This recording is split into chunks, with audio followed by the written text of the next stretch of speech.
My grandson John had stopped being able to speak well for some time. It might be called aphasia. Even when he had something to say, he couldn't get the words out and always contorted his face in frustration. What? If you have something to say it properly. You're not a dog. You can talk. When the daughter-in-law scolded him with a furious look, the grandson clammed up even more. You don't have to push yourself. Look, if you have something to say, write it down here. Silently, he started drawing a picture of a person in a blank sketchbook. All I could do was sit next to him and quietly watch as he drew. This is you, and this one is Grandma? Wow. You're good at drawing. However, he started drawing a strange person. With a white face, a bright red nose, and a red and white striped outfit. Could it be a clown? Nodding, he looked at me with pleading eyes. No way. Are you? This child is seeking help from me. My name is Irene Jordan, 60 years old. In my younger days, I taught at an elementary school. I married a colleague I met there, and I quit teaching when I became pregnant. My son Jesse, who was born then, has since become independent and has his own family, and now I enjoy a leisurely retirement with my husband. The biggest joy in our lives is our grandson. He comes to visit us every summer with his parents. The time spent with him is irreplaceably precious. The grandson is the child of my son and his ex-wife. After their divorce, my son took custody of him. Soon after, my son remarried, and they had a second child. Annie is a really good wife. She doesn't chatter pointlessly when I come home tired from work, and she never makes unnecessary expenses. She's efficient in every way. Unlike my ex, who was terrible. She always came to me with John issues and bought unnecessary things for the child. That's how my son often compared his ex-wife and Annie. He has always liked the word efficient. He was an excellent student and has been successful at work, but he considers anything that doesn't benefit him, even if it's important to his child, unnecessary. He has never bought a present for Christmas or the grandson's birthday, saying it would be a waste of money. Before my grandson started elementary school, the design of the gym clothes was changed. The parents decided to unify everyone with the new design, but Annie said it was enough to use the hand-me-downs from a friend's child, so the grandson had to wear the old gym clothes. My grandson wanted the same gym clothes as everyone else, but Annie stuck to her decision. My son admired her attitude from the bottom of his heart. Annie's right. Elementary school is just a few years. We can't spend money on such things. To them, most of the expenses for my grandson seemed like unnecessary expenditures. This summer, my grandson came to visit with his parents again. Since my son remarried, I've been worried about the relationship between my grandson and Annie. My grandson seemed isolated within the family. When he watched TV in the living room, Annie would shout at him to turn it off, even if it wasn't loud. Yet, when her own son Damon played loud music on my son's tablet, she would sing along without a care. I could understand her wanting to cherish her own son more than my grandson. But I couldn't help but feel the unfair difference in how she treated them. I hope she'll also give proper attention to him. I had repeatedly urged my son to have Annie change her attitude, but he always laughed it off. He's an older brother now. He can take care of himself. He never seemed to care about his own son. After the long rainy season, it was sunny every day. My grandson, carrying a bug net and cage, went outside, followed by his 2-year-old brother, who stumbled and fell. My grandson hurried back to help him up, and his brother, without crying, smiled and grabbed his hand. He's become such a good big brother. I watched the scene with a smile, but Annie's angry voice shattered the peaceful moment. Let go of his hand. What are you doing to Damon? She scolded my grandson while brushing the dirt off Damon's pants. Annie. There's no need to be so angry, is there? I tried to calm her down.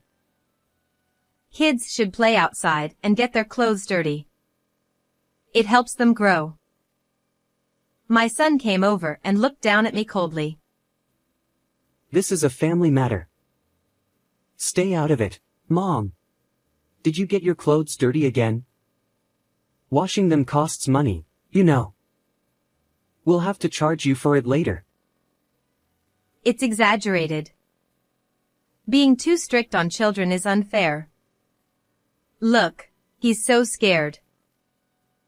My grandson was intimidated by his parents and apologized. My grandson had stopped being able to speak well for some time.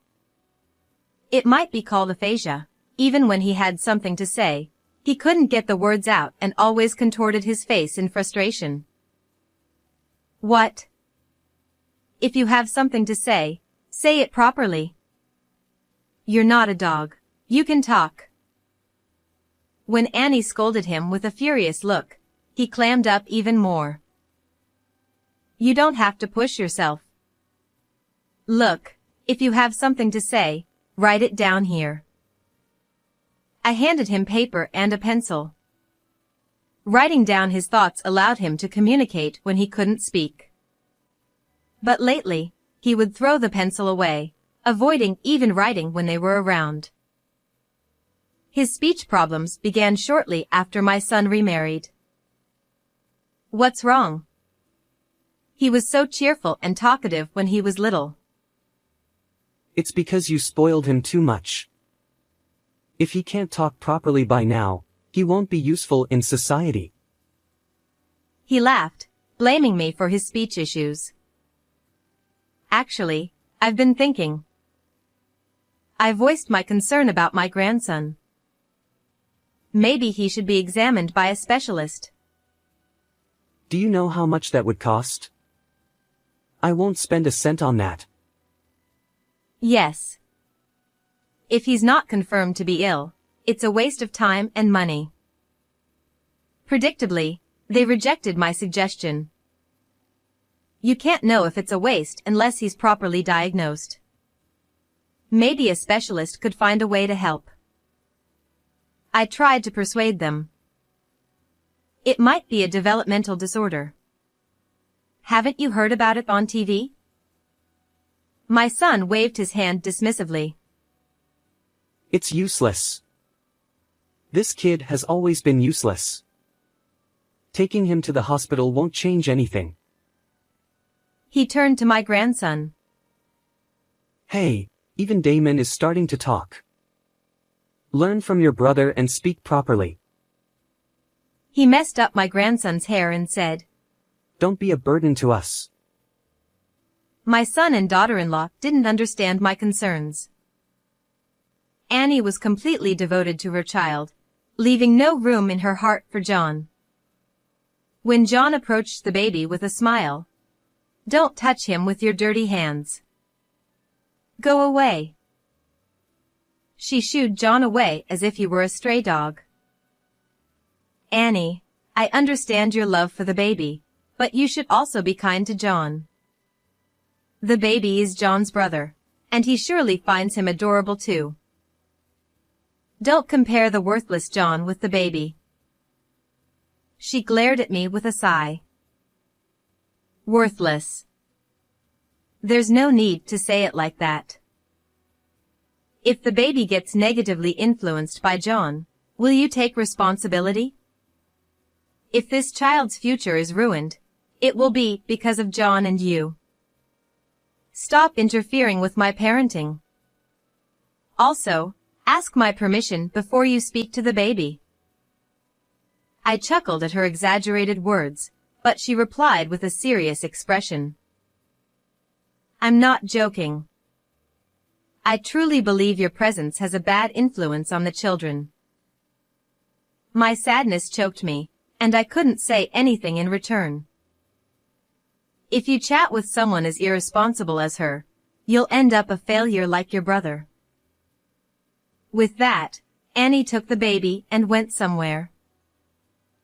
Having listened the whole time, my husband came and gently placed his hand on my shoulder. Annie must have been in a bad mood. Don't take it to heart. John will start speaking up soon. The next day also dawned bright and clear. While hanging the laundry in the garden, I gazed at the cloudless blue sky, feeling a desire to take the children outside. Since it's such nice weather, why don't we go outside to play with a bug net and a bug cage? The cicadas are chirping a lot. I invited the two children who were watching TV in the living room. Absolutely not. What if they get dirty or hurt? If you're going to take someone, take John only. She stopped me with a stern face. A walk should be fine. It's such nice weather. You haven't forgotten our promise, have you? When talking to my baby, go through me first. Taking the baby's hand, she said, let's play in the room with Mommy. Giving up on the baby, I turned to John. Then, John, would you like to go for a walk with Grandma? But John shook his head slightly. But it's such nice weather. It feels good to move your body outside. Still, John shook his head and refused my invitation. He got up and brought crayons and a sketchbook from the bedroom. Do you want to draw, John? Wanting to respect John's feelings, I decided not to insist on taking him outside and just watched over him. John, still silent, began drawing people in the blank sketchbook. I felt someone's presence and turned around quickly. Ah. You startled me. How long have you been standing there? There stood Jessie and Annie, who had just gone to the room with the baby. Are you both curious about what John is drawing? Without answering, both followed John's hand movements with stern expressions. What's wrong? You both seem strange. It's nothing. John, keep drawing. John continued to draw silently under his family's watchful eyes. This is John, this is the baby, and this is... Grandma? Wow, John, you're good at drawing. John continued to draw cute figures without confirming or denying my guesses. However, John then began drawing a strange figure behind Jessie and Annie, a person with a white painted face, a bright red nose, and wearing a red and white striped outfit. Is this a clown? John nodded slightly and continued drawing the clown. Oh, what a strange drawing. Drawing weird things like that, John has no sense of art at all. Ugh. Losing interest, Jessie and Annie left. When I got up to start preparing lunch, John suddenly grabbed my clothes with a strong grip. If you pull so hard, you'll stretch Grandma's clothes. I laughed jokingly, but John's serious gaze made me feel uneasy. Do you want to tell me something? John pointed to the clown in the drawing with a pleading look. What's wrong with this clown? At that moment, my husband returned from a neighborhood meeting. What's wrong? Did something happen? Sensing something amiss, he looked at the clown in the drawing. Didn't you say before that clowns are scary? My past memories flashed through my mind. I had indeed watched a TV show about a case where clowns lured and kidnapped children, And since then, I found clowns frightening. John had been sitting next to me when I said, "Clowns are scary, aren't they?" Could it be John? I looked at my husband, who seemed to reach the same conclusion, his expression tense. This child is asking us for help. That's what it is, right? He gripped John's shoulders firmly. John, Grandpa and Grandma will protect you. He promised with strong words. Now, what should we do next? To uncover what our son and daughter-in-law were doing to John, we devised a plan. Oh yes, we haven't used those yet. I remembered the high-end restaurant discount vouchers we received from a former student who is now a French chef. We called Jessie and Annie and showed them the vouchers. You've hardly gone out since the baby was born, right? How about having a meal together for a change? Jessie, without much suspicion, took the vouchers. Lucky. This saves us money. But I'm worried about the children. She looked at me warily. It's okay. We'll take good care of them. Enjoy a nice meal for a change.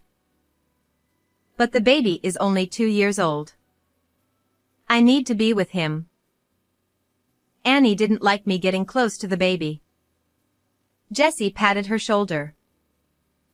Let's take advantage of their kindness. It's a rare chance to have a high-end French meal for free. Saving money and having a good meal worked well on efficiency-minded Jessie. Okay, if you insist. Still wary, Annie agreed to Jessie's suggestion. We'll enjoy a romantic time. See you later. With that, Jessie and Annie left in the evening. After confirming their car was out of sight, we headed to their bedroom. Although it felt intrusive, we nodded to each other, motivated by John's fearful face. My husband found a notebook in Jessie's bag with a website address written hastily, even marked with a sticky note. He opened Jessie's laptop and entered the address. Look at this. His face turned into a grim expression. On the screen was a dark website for illegal activities like organ trading and drug dealing. Jessie had bookmarked it and frequently visited it. Checking the email history, we found detailed exchanges between Jessie and organ traders. Shockingly, Jessie was trying to sell John to overseas traders, citing his speech disability. This is criminal. John's his own son. I can't understand it. Realizing their plan, we rushed to the police. Jessie and Annie were likely enjoying their high-end meal by then. Showing the website to the police, the detective's eyes widened. We've been tracking this organization. We explained the situation to the chef, who agreed to cooperate with the investigation. 2 people were eating at a restaurant, surrounded by police officers. Just then, Jessie, unaware of the situation, arrived. Food tastes best when someone else is paying, right? He said, laughing and chatting happily with Annie. Jessie, Jordan and Annie, correct? We need to ask you some questions about the organ trafficking case. Please come with us to the station. Jessie and Annie were startled by the sudden appearance of the detective. Organ trafficking. What are you talking about? We have nothing to do with that. You don't recognize these documents? The vendors listed here are part of an illegal organization we've been monitoring. You can't deny your involvement. As the detective presented the contract documents, Jessie clicked his tongue in irritation. When he noticed me and my husband hiding behind the police, he glared at us angrily. You sold me out to the cops? Your own son. Saying this, Jesse pushed Annie towards the detectives and tried to flee on his own. However, police officers had surrounded the area, and he finally gave up, collapsing to his knees. I didn't do anything. I don't know anything about this. That woman must have forged those documents. I don't know anything. You did this on your own. They both denied the accusations until the end, but the detectives forcefully took them to the patrol car. This was the right thing to do, wasn't it? I asked. Of course. We protected John together. My husband comforted me as I struggled with the guilt of reporting our son to the police. The next day, we went to the police station to speak with Jesse, but even family members were not allowed to see him. Instead, a public defender reported on his interactions with Jesse. According to the lawyer, Jesse showed no remorse and instead cursed us for reporting him, calling us heartless. He's beyond help, he exclaimed, enraged. Lawyer, next time you see him, tell him that he and Annie are the heartless ones. To me, this felt like a declaration of disownment.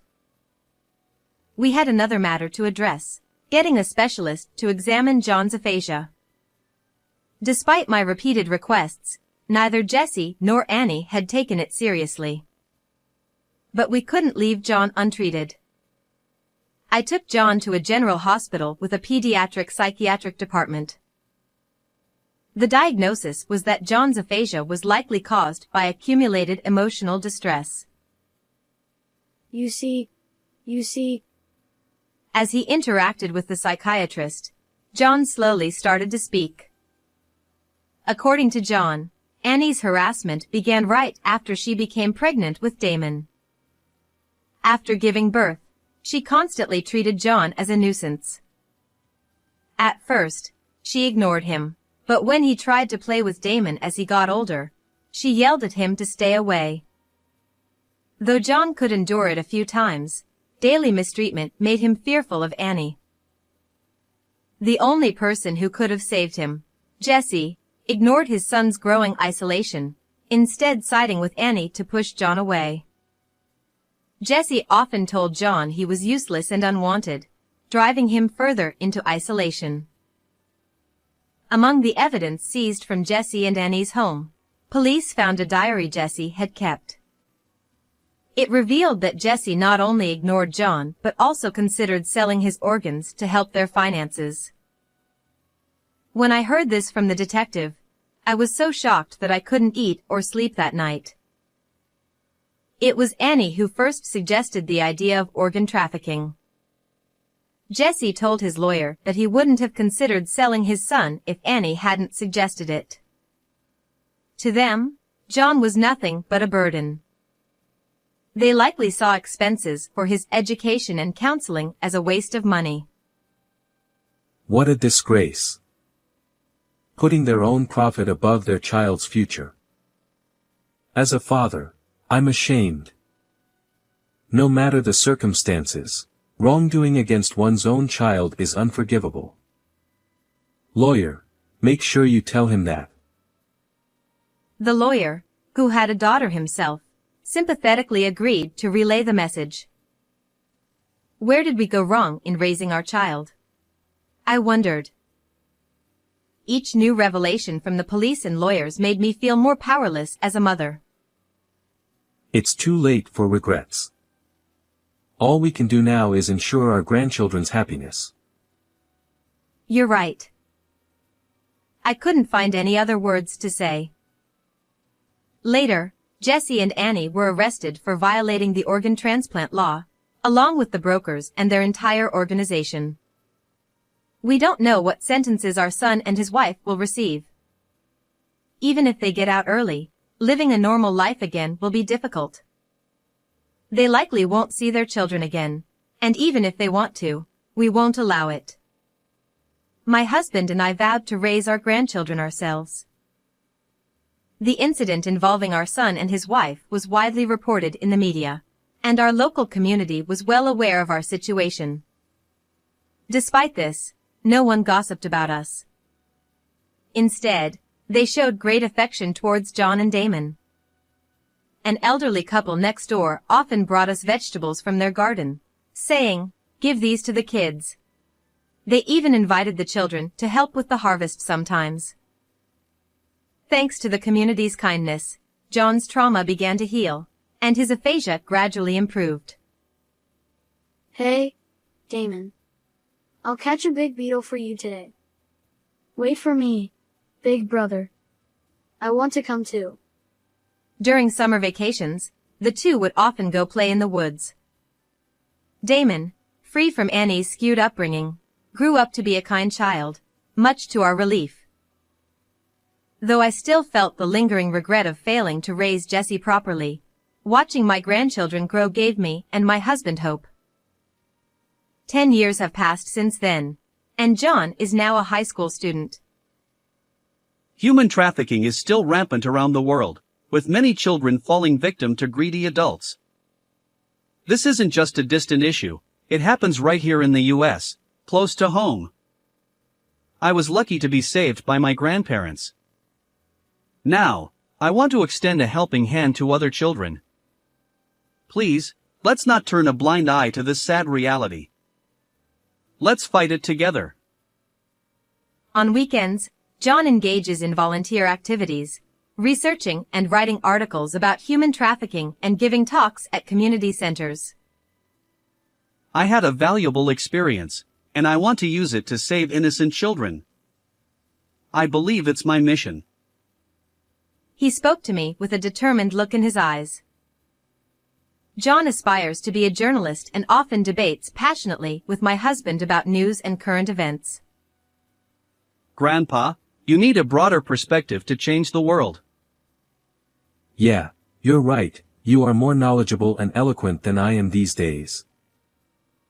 Meanwhile, I started a children's cafeteria with help from my community. Inspired by John's fight to protect children's futures, I felt compelled to do something for them too. We not only provide meals for kids after school but also help them with their studies, utilizing my experience as a teacher. Thanks again, ma'am. See you next time. Watching the children leave with bright smiles, I silently prayed for their continued happiness. How did you find today's story? Don't forget to subscribe to our channel. See you in the next video.